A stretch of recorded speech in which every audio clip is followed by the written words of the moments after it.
Hey there, you guys. Welcome back. Today, I just wanted to give you a little bit of an update on my Amaryllis situation. And these things are doing so well. Well, some of them are doing really, really well. Other ones aren't flowering. That's okay. I'm okay with that. That's the reason why I have several, because they don't bloom every year. Some do, some don't. It's nice to have variety, and when they bloom, it's always a treat. And there's always going to be something in bloom. I think I have 12 different bulbs, and they're all going strong. So I'll show you a little bit of a pan around of what I've got here on the table, and they're doing beautifully. So look, I've got some flowers starting. I'm not sure what this one is. I think it was supposed to be a white one or a red one, but it ended up turning into a pink one. I don't think it's apple blossom. If you know what this one's called, let me know. There's so many different varieties out there that look so similar to me. If any of these open more fully by the time I edit this video and put it up, I will put a photo off to the side so that you can see. This one here I'm really excited about. This is making sure I don't put this on top of anybody else.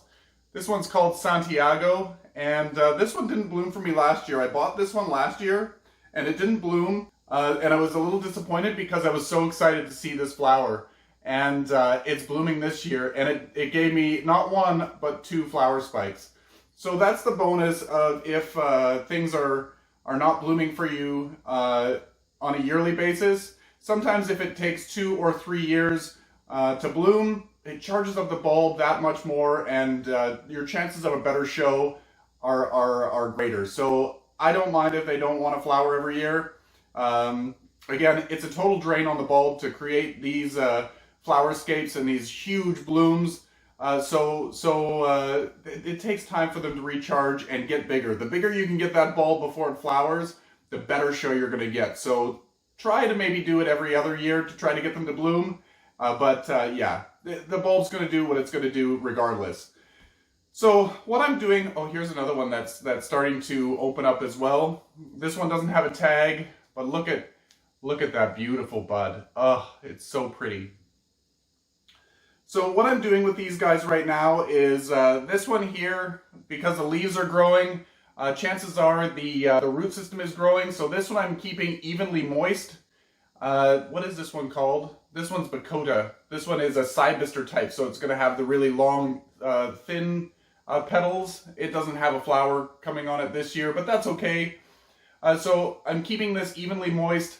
I haven't fed them yet. I think I added some slow-release fertilizer into the soil, but over the summertime, I put them outside in a kind of a protected spot from the sun. They get bright light, but they're not, they're behind the shed, so they don't get direct sun through the majority of the day, but it's definitely a bright location.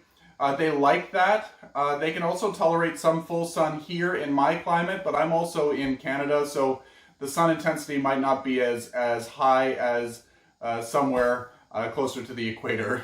So keep that in mind. In my area, I could probably do bright sun, but bright and direct is probably better for a lot of other people if you put them outside for the summertime. But let me know. Maybe you grow them outside year-round and they tolerate full sun. Put it down in the comment section below. So we covered when they're starting to grow, I will be keeping them evenly moist, not soaking wet. They will want to be fed. I will feed them, like I said, when they go outside. It's easier when I could just spray everybody. But sometimes I'll add some liquid fertilizer to the water, if I remember. But if we are in this stage here, this is a confusing stage, as the leaves are starting to grow, but they're not really doing very much. They've kind of stalled out a little bit. I am letting this particular one dry out between waterings, so I'm not keeping this evenly moist, but when it does dry out, I water it thoroughly and then repeat the process. Same thing with when they are little, like this one here. This one here, the bulb started rotting out and produced babies. So I think the bulb plate was fine, but the bulb itself was not that great. This one is a double one. It's called Peacock. So this one here, it's actually quite moist. I must have just watered it. But when the leaves are this small, you don't want to keep it too wet for too long. rot is definitely an issue. So that is this one.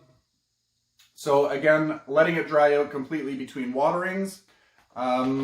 This one here is a confusing one.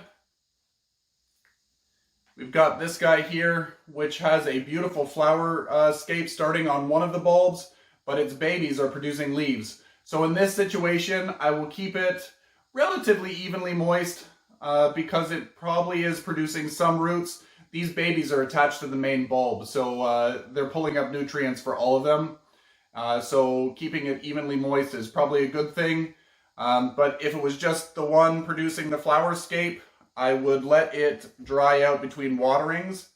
So that's a confusing one. When some of them are growing, some of them aren't. Yeah, if you have any questions about Amaryllis growth, I'm not an expert, but I am an enthusiast. So I've been growing these for many, many years, and I've had my share of successes. I've had some failures too, but for the most part, they're pretty easy to grow, and yeah, they're almost foolproof. Overwatering is definitely an issue. You don't want to feed them too much during the growing season. Feed them regularly, but as we're approaching fall, I would cut off the fertilizer just so that it thinks it's not growing all kinds of leaves. You want it to kind of slow down and think about producing flower spikes. So that's pretty vague, but I just wanted to share with you what's happening with the Amaryllis right now, and I'm super excited to share this with you. And yeah, stay tuned on Instagram for when these things fully open. I will post photos of each one because it's so much easier to consume photos on Instagram than it is on YouTube. But anyway, until next time, you guys, happy growing. And show me your Amaryllis. Maybe you're growing them late in the season like I am. I'd love to see them. Post them to the Plants and Things What's Growing page on Facebook. And yeah, anyway, until next time, you guys, happy growing.